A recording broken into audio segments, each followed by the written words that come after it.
All right, let's get right into it. Today, we're unpacking a really powerful idea that asks this fundamental question. Is the future something we just wait around for? Or is it a destiny we have to stand up and actively fight for? I mean, really think about that for a second. So many of us, we just operate on this quiet hope that tomorrow's going to be better than today. It just has to be, right? But what if that's a seriously dangerous assumption? The source material we're looking at today challenges that idea head-on. It suggests that just waking up in the morning doesn't mean things are automatically going to improve. And that assumption, that idea that things will just sort themselves out for the better, is what this first section is all about. We're calling it the myth of tomorrow, because honestly, it's a pretty flawed way to look at life. So here's the core metaphor the source uses, and it's a good one. The universe is kind of like a garden. If you don't go out there and intentionally plant something beautiful, flowers, vegetables, that land doesn't just stay empty and clean.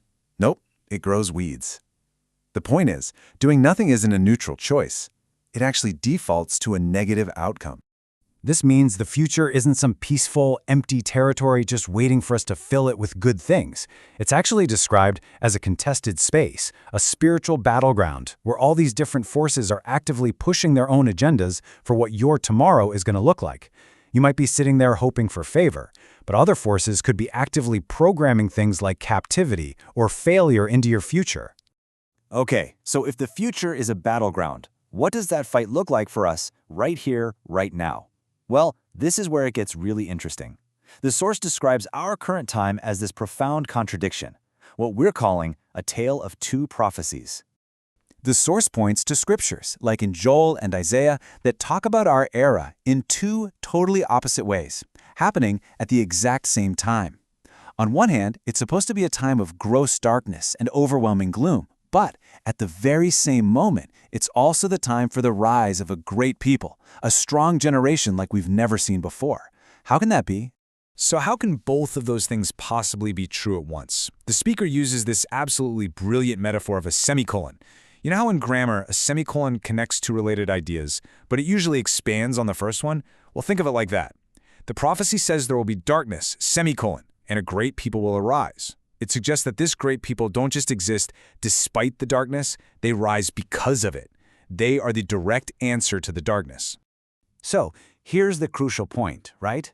How does this huge cosmic struggle between darkness and light actually connect to our everyday lives? That's what we're digging into in this next section, Your Call in the Chaos.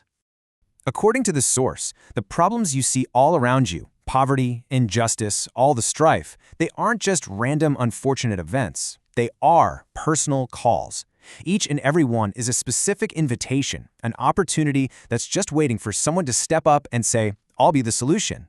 And this three-step process shows you how to get there, how to go from just seeing a problem to actually doing something about it. It all starts when a particular challenge just grabs your heart. Then you start to see it not as somebody else's issue, but as a personal call for you to be the helper.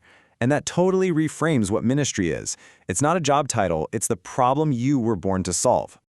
So once you accept that call, what happens then? Well, this leads to another really powerful idea. The world is full of these incredibly important roles that are just sitting empty. The source uses this fantastic analogy. Prophecies and spiritual needs, they're like a pre-written script for a movie or a play. The roles are all there. Roles for saviors, for gatekeepers, for helpers in every single generation. The big problem is, the people who were originally assigned to these roles, a lot of them are missing in action. They just didn't show up. And that poses a really critical question, doesn't it? When the person who is supposed to play the part, when the hero of the story, fails to take the stage, what happens to that role? Does it just vanish? The source says, absolutely not. It creates a vacuum, a massive opportunity for someone else, anyone else, to step in and claim it. And that brings us to our final and maybe most important section. This is all about how you can be the one to seize one of those vacant roles. It's about actively campaigning for your destiny. This right here, this is probably the most crucial takeaway of the whole thing. In this spiritual reality we're talking about, it is not about having the perfect resume or some preordained qualification. It's all about availability. The person who just shows up, the one who raises their hand and says, I'll do it, can literally claim a destiny that was originally meant for someone else who just wasn't willing. So how do you campaign? To explain this, the source gives us this incredible image. Picture your life as a reality TV show. But the audience isn't other people. It's an audience of spirits, and they are watching you constantly. Not just your big public actions, but your private character. So your campaign manifesto isn't a speech you give. It's the life you live.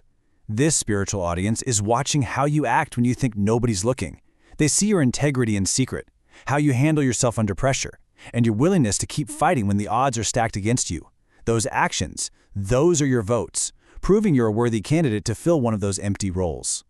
And believe me, the need is massive. The source highlights this famous biblical question to really hammer home that even in a world with billions of people, there is a desperate search happening right now for willing individuals. The jobs are there, but the volunteers are few. And so, everything we've talked about today boils down to this one final, very personal question. The script for a better future has already been written. The roles for heroes, for helpers, for saviors are open for casting. Your life is your audition. Your character is your campaign. So the only question left is, how will you answer?